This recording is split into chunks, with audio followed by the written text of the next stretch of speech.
Happy 18th birthday, Kinisha. Um, from a little child na gumagapang lang noon, na nagwawala pag hindi nabibigay yung gusto, na laging kaaway ng daddy niya, to a beautiful woman tonight. Oh my God, you're so beautiful. Alam mo, kahit wala ako dyan, ramdam na ramdam ko at nakikita ko na napakaganda mo today. Yung kilay, o di ba, pak. Dati hindi ka marunong magkilay, pero ngayon ang ganda-ganda, marunong ka nang mag-makeup, daig mo pa si tita. So, ang may wish ko lang sa'yo na sana, ipagpatuloy mo lang kung ano yung nasimulan mo.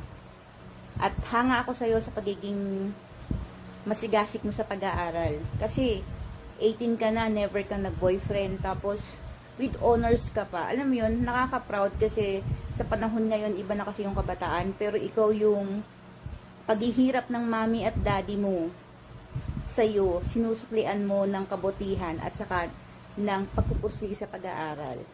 Tapos may honor pa. Kaya sobrang proud ako sa'yo.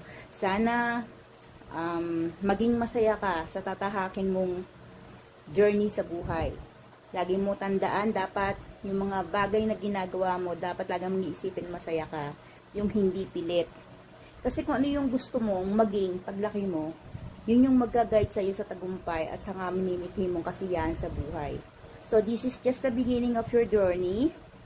Lagi mong tatandaan kung ano yung mga bagay na dapat mong gawin. Dapat matapang ka. At lagi mong isipin na meron kang mami at daddy na nasa likod mo na always guide you. Saka si kuya. Siyempre kami, mga tita mo, mga lola mo, nandito kami lagi sa'yo. At huwag mong kalilimutan magpasalamat kay Lord kasi sa lahat ng mga struggles at sa lahat ng mga paghihirap ng mami at daddy mo sa'yo, sa inyong magkapatid, na itawid kanila kung ano ka ngayon. Kaya dapat magpasalamat ka sa lahat ng bagay na nakamit mo sa buhay. Sobrang nakaka-proud kasi ang bait mong bata.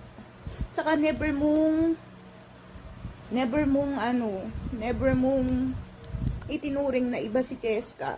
Nakaka-proud kasi si Cheska yung panganay sa kanila, tapos lagi mo siyang ginaguide. Alam mo yun, yung turing mo sa kanya talaga na isang tunay na kapatid. Nakaka-proud talaga. Sana pagpatuloy mo yan. Sana paglaki mo, makamit mo yung mga dreams mo sa buhay. At wag mong kakalimutan magpasalamat kay Lord, okay? Mahal na mahal ka namin. At lagi ko sasabihin sa iyo, I'm so proud of you. I love you, Kinisha. Happy birthday. So, hindi ako nakauwi ha. Bawi na lang next time si tita. Happy birthday. Happy birthday, Kadisha. Happy 18th birthday.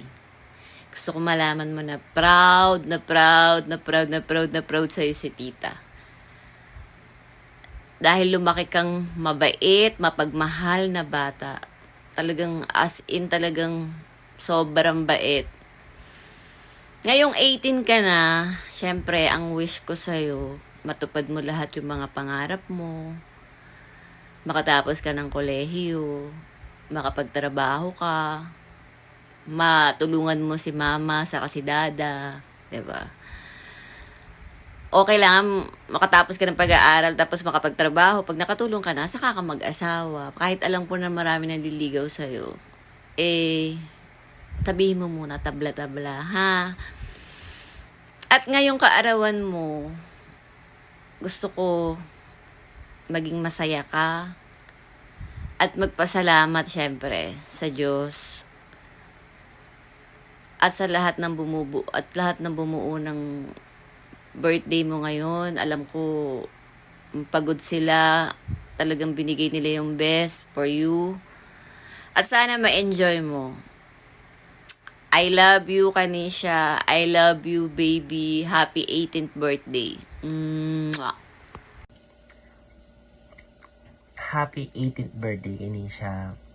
Masaya si Tito kasi nakikita ko naman na lahat ng paghihirap mo, lahat ng sakripisyong ginagawa mo sa pag-aaral mo, lahat ng paghihirap ng parents mo, sinusuklian mo ng magandang marka, naway wag mong huwag ka magbago.